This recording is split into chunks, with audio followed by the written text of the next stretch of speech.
विश्वासाची आणि खात्रीची 135 वर्षांची परंपरा चिप्पल कटिसरा 135 वर्ष मिरजकर यांच्या सेवेत असलेलं विश्वासाचं आणि खात्रीचं एकमेव ठिकाण चिप्पल कटिसरा यांच्याकडे तुम्हाला मिळतील विविध प्रकारचे सोने आणि चांदीचे दागिने।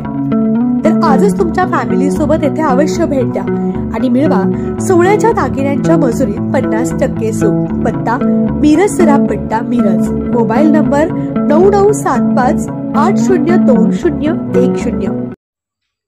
स्थानिक गुन्हे अन्वेषण शाखा आणि सांगली शहर पोलीस ठाण्याची धडाकेबाज कारवाई। गुंड मोहम्मद नदाब उर्फ MD आणि त्यांच्या साथीदाराला ठोकल्या बेड्या। सांगलीतील कुख्यात गुंड मोहम्मद उर्फ ममद्या जमाल नदाब आणि 4 साथीदारांनी सांगलीत गणेशनगर इथं सलीम मकबूल मुजावर वर्ष 42 राहणार गणेशनगर याच्यावर गोळीबार केला। गुरुवारी मध्यरात्रीच्या सुमारास हा प्रकार घडला। गोळीबाराच्या घटनेनंतर स्थानिक गुन्हे अन्वेषणच्या पथकानं कोल्हापूर जिल्ह्यात ममद्याला अटक केली। गोळीबार प्रकरणी ममद्यासह संशयित इम्रान दानवडे, पप्पू फाकडे, फारुख मुबारक नदाब राहणार सांगली यांच्यावर शहर पोलीस ठाण्यात गुन्हा दाखल करण्यात आलाय। गुंड ममद्या नदाब आणि टोळीला सांगलीतील संजय नगर येथील मनोज माने यांच्या खुनानंतर मोका लावला होता। कारागृहातून बाहेर आल्यानंतर त्याला महाराष्ट्र व कर्नाटक राज्यात वास्तव्य न करण्याच्या अटीवर जामीन मंजूर केला होता।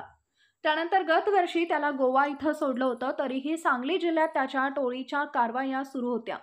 नुकतेच काही दिवसांपूर्वी ममद्याच्या साथीदारांची आणि मिरजेतील काजी टोळीतील सदस्यांची हाणामारी झाली होती। आर्थिक वादातून हा प्रकार घडला होता, त्यामुळे ममद्या पुन्हा चर्चेत आला होता। सांगलीतील रेकॉर्डवरील गुन्हेगार पप्पू फाकडे आणि इम्रान दानवडे हे ममद्याच्या संपर्कात होते। फाकडे आणि दानवडे यांच्यातील आर्थिक देवाणघेवाणीमधून सलीम मुजावर याच्याशी वाद झाला होता, त्यामुळे फाकडे आणि दानवडे या दोघांनी कट रचून ममद्यामार्फत मुजावर याला बोलवून काटा काढण्याचं ठरवलं होतं। त्यानुसार गणेशनगर येथील सर्वधर्म चौकात मुजावर याला बोलवून घेतलं, तेव्हा ममद्यानं त्याच्यावर पिस्तुलातून गोळीबार केला। मुजावर यांच्या बरगडीत गोळी घुसल्यामुळे तो जखमी झाला। त्यानंतर संशयित तेथून पसार झाले। गोळीबाराच्या घटनेची माहिती मिळताच पोलीस अधीक्षक संदीप घुगे, स्थानिक गुन्हे अन्वेषणचे निरीक्षक सतीश शिंदे, सांगली शहरचे निरीक्षक संजय मोरे आदींनी घटनास्थळी भेट दिली। त्यानंतर गुन्हे अन्वेषणचे पथक ममद्याच्या मागावर होते। त्याला शुक्रवारी पहाटे कोल्हापूर जिल्ह्यात ताब्यात घेतले। जय हिंद। पोलीस निरीक्षक सतीश शिंदे, स्थानिक गुन्हे अन्वेषण शाखा सांगली। काल दिनांक 14/11/2024 रोजी सर्वधर्म चौक गणेशनगर सांगली येथे फिर्यादी सलीम मुजावर यांच्यावर मोहम्मद नदाब व त्याच्या साथीदारांनी फायरिंग करून त्यांना जीवे मारण्याचा प्रयत्न करून गंभीर जखमी केले असल्याबाबत सांगली शहर पोलीस स्टेशन येथे गुन्हा दाखल झालेला आहे। सदर गुन्ह्याच्या घटनास्थळी माननीय पोलीस अधीक्षक संदीप घुगे सर, माननीय अपर पोलीस अधीक्षक रितू खोकर मॅडम, माननीय उपविभागीय पोलीस अधिकारी एस विमला मॅडम यांनी भेट देऊन सदर गुन्ह्यातील सर्व निष्पन्न आरोपींना तात्काळ ताब्यात घेण्याबाबत आदेशित केले होते।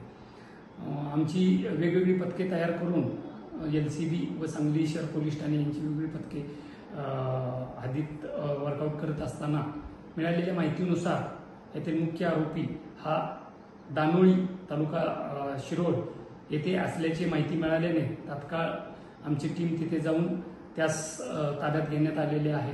तसेच या गुन्ह्यातील इतर जे आरोपी आहेत ते सर्व आरोपींना पण ताब्यात घेण्याबाबत सांगली पोलिसांना यश मिळालेलं आहे। या आरोपींमध्ये आहेत इम्रान दानवडे, विजय फाकडे आणि फारुख नदाब। या गुन्ह्याच्या तपासामध्ये अजून काही आरोपी निष्पन्न होण्याची शक्यता नाकारता येत नाही। यातील जे जखमी फिर्यादी आहेत व आरोपी आहेत यांच्या आर्थिक हितसंबंधामध्येच्या कारणावरून सदरचा गुन्हा आरोपींनी केलेला असल्याबाबत प्राथमिक तपासात निष्पन्न झालेले आहे, परंतु याबाबत अधिक तपास आम्ही करत आहोत। निवडणुकीच्या अनुषंगाने सांगली पोलीस सर्व बाबतीत जागरूकपणे लक्ष देत आहेत। आपल्याला काही अडचण किंवा शंका असल्यास आपण 112 किंवा कंट्रोल रूम किंवा नजीकच्या पोलीस स्टेशन येथे संपर्क साधावा। कोणीही आपल्यावर कोणताही विश्वास ठेवू नये। सांगली पोलीस आपल्या सेवेसाठी तत्पर आहे। जय हिंद।